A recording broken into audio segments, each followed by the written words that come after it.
The 15th of March marks the year since we launched the Synthesis COVID podcast. At that time, I approached Synthesis and I said, this has got nothing to do with cutting edge technology. It's probably going to even confuse the brand. It's only about education and maybe doing some good through this very difficult time. Will you, Synthesis, sponsor it? The answer that I got was a simple and a resounding yes. Hi, it's Michael Shapiro, Managing Director of Synthesis Software Technologies. 1 year later, we have informed tens of thousands of people. The podcast has gone international, and it's really our pleasure to be associated with this community service to help educate, inform, and keep people upbeat during this very difficult time. I commend Howard for his poignant questions and for his humor, and Anton for his care, dedication, and community service, and providing us with no-nonsense and factual information to remain abreast of what is important and of what is practical. It has been, I think, a life-saving endeavor. And to say that we are proud undermines what Howard and Anton have achieved in 1 year. We thank them, and I'm sure the whole community thanks them for this amazing initiative. Hi, my name is Jake Shepherd.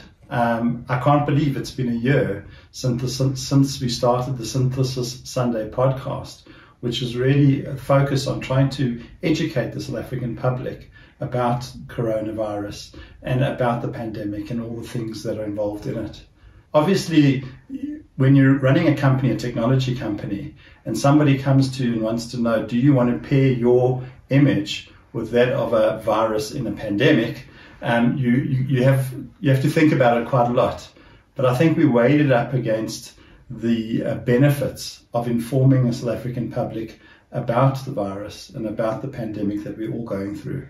And we felt that in the grander scheme of things, was more important. So just a massive thank you to Howard Feldman for all the effort that he's put in arranging that podcast and recording it on a Sunday and putting it out. But a really massive thank you, really massive special thank you to Dr. Anton Myburgh. I know how hard you work. I know how much you care about your patients and how many hours you spend away from your family trying to protect your patients and keep them well. And you carved that little bit of time out for us each Sunday to actually help us understand what we're going through. So a really massive thank you to you. As we look back at the time, I want to thank Synthesis for their commitment to doing good simply for the sake of it. I would also like to thank Dr. Anton Myburgh, who gave up every single Sunday, no matter whether he was on call, whether he had spent a night in ICU, whether it was a little bit of freedom and downtime that he was meant to be having. He gave up each Sunday to bring us the latest information around COVID. I do know that he had no idea what was coming and what he was getting into, but he never once said no. Even on holiday, in Plettenberg Bay, we managed to record a podcast on the beach. Anton Myburgh, thank you. Looking back on the year, how does it feel for you? Did you imagine that 200,000 people and 50 podcasts later, this would be your every Sunday? So first of all, thank you to you and thank you to Synthesis. This has been an extremely eventful year, to say the least. I mean, one would never have imagined that when we were doing this podcast on the 15th of March, 2020, sitting in the Rosebank studio, thinking to ourselves that this is a very nice thing to do, probably do it once or twice, and that will be very nice. Who would have thought that 50 episodes later, 1 year later, we would be sitting here still doing the Synthesis Sunday podcast? I mean, there's no way we could have actually thought to ourselves that it would have gone on for a year. I mean, there's all those jokes going around. It's now a 2-week anniversary of our 1 year lockdown. So, I mean, it's been an extremely... No, it's a 1 year anniversary of our 2-week lockdown. No, it's actually our 2-week anniversary because it was only supposed to be 2 weeks. Oh, fair enough. Okay. So it's our 2-week anniversary. If we actually go back in time and realize that it was never meant to be anything more than 2 weeks, it's only a 2-week anniversary. Unbelievable. So it's, yeah. Mad. So, I mean, it's been a humbling journey, and it has been a journey, because even saying for myself, I'm not a fair and accustomed to public speaking. I don't go onto the radio every single day, and I'm not the biggest fan of sitting and putting myself out there. But I've learned through this last year through your guideship and mentorship, how to actually put myself out there and how to speak and how to be able to put myself across, so we can hopefully give people some education and hopefully make people understand, and also just try and make it easier for people to go through this without getting only negativity and without getting myths and without getting sort of third-hand information of how to actually deal with this pandemic. Howard and Anton, Rolene Marks here. I am the head of public diplomacy and Hasbara for World WITSO. And on behalf of our global family that stretches from Australia to India, South America to Sweden, the United States to Germany, and everywhere in between, I wanted to say thank you so much for doing the Synthesis podcast every single Sunday. The knowledge that you impart is absolutely invaluable. I hear from our women all around the world how much they learn. Even though the podcast is set in South Africa, it is so valuable and so insightful to so many of us around the world.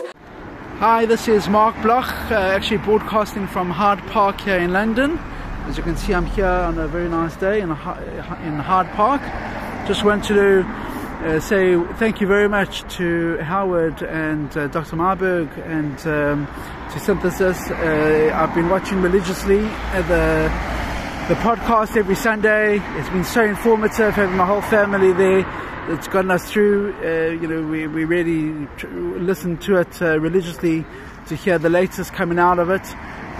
It's professional, it's engaging. Thank you. I thought I would record this Mazel Tov message to the Synthesis podcast actually at the testing station in Rosebank for COVID. So behind me you can actually see people being tested. But I wanted to wish you Mazel Tov on a remarkable year. All of COVID has been about information and misinformation, and the Synthesis podcast has really been the cornerstone of our community and of South Africa, learning about the disease, learning about how to cope, and most importantly, learning how to make sure that we don't get infected. The word humbling is interesting, because my sense is that for doctors, and specifically doctors on the front line like yourself, it has been humbling in the sense that you've had to openly acknowledge in many cases how wrong, that you're wrong and that you don't know and that you haven't a clue, and you haven't had a clue as when the information was coming to light. Initially you said no masks, then it was masks. We didn't take vitamins, and we do take vitamins. This must be a very, very difficult balance for doctors to achieve.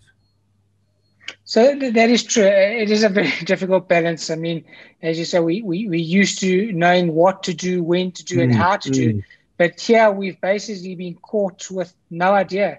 And I've said many a time, you refer to me as a COVID expert. We're definitely not experts. We definitely have no idea where we're going or what's going on. We're learning on a day-to-day basis.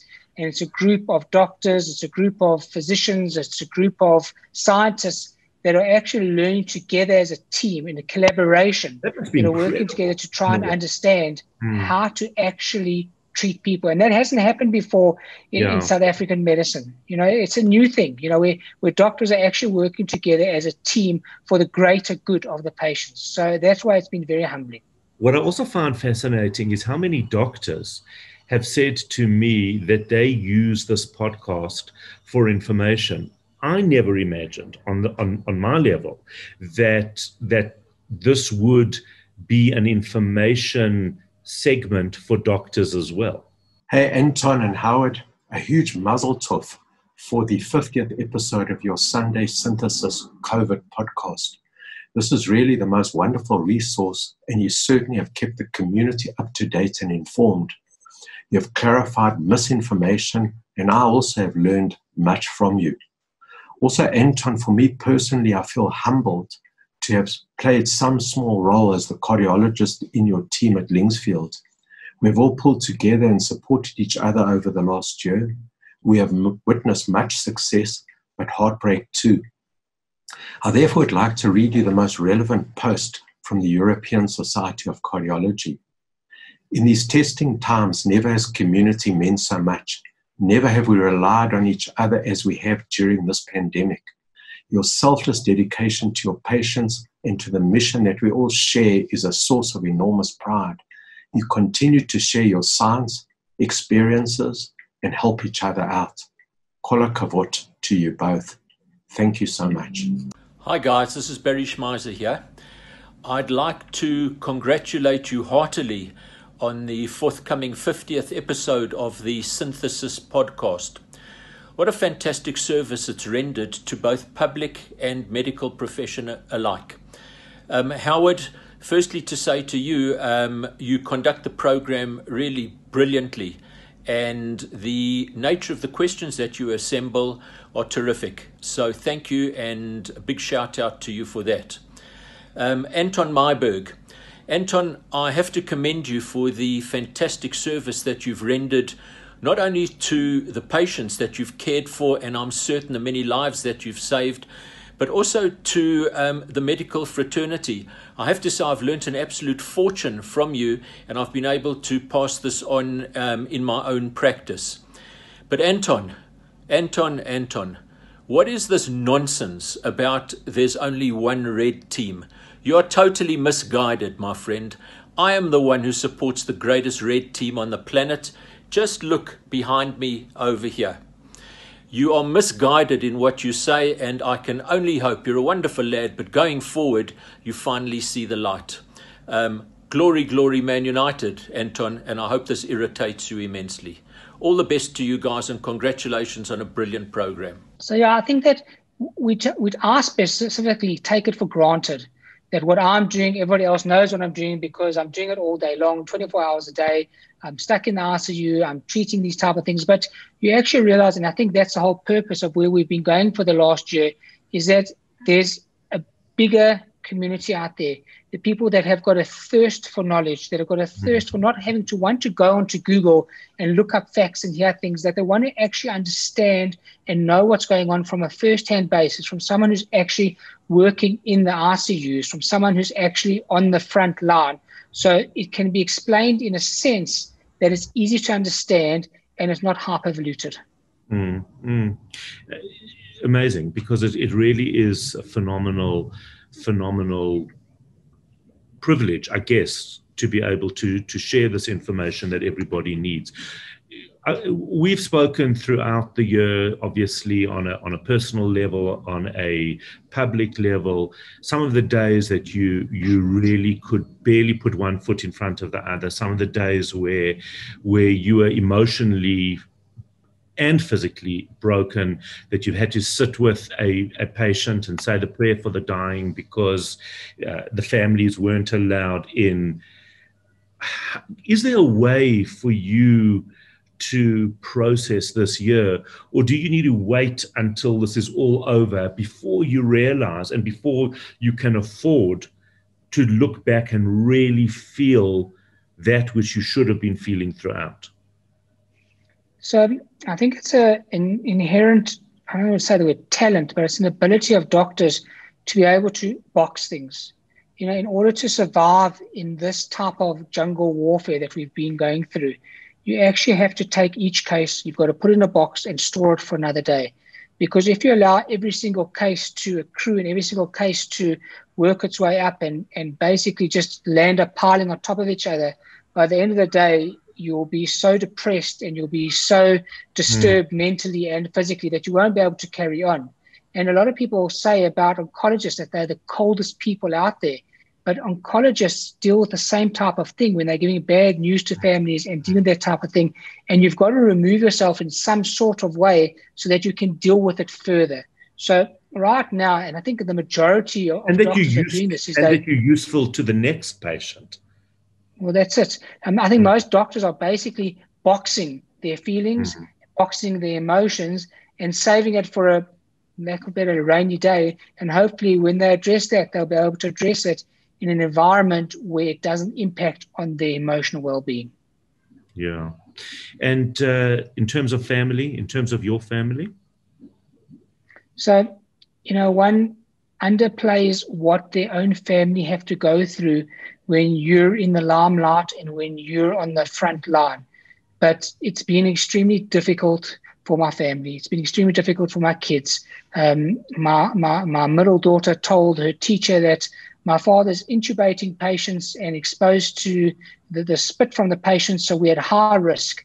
And that's coming from a 10-year-old girl. And you forget that, these are just children that are seeing what you are going through. And whether it's my wife, whether it's my oldest child, it's my youngest child, they all understand what we've been going through. But I try very hard to leave it at the front door when I get home. Just like we said at the beginning, you should take off your clothes, take off your shoes, shower. So I try to actually get rid of it at the front door and not bring it home with me. Obviously, right. There are days when it's overwhelming, but those days are few and far beyond if you can maintain that sort of sense of that you have to actually leave it behind you in order for your safety of your family and for your actual well-being of your family so that it doesn't overwhelm them. And I think we've struck quite a good balance, with that.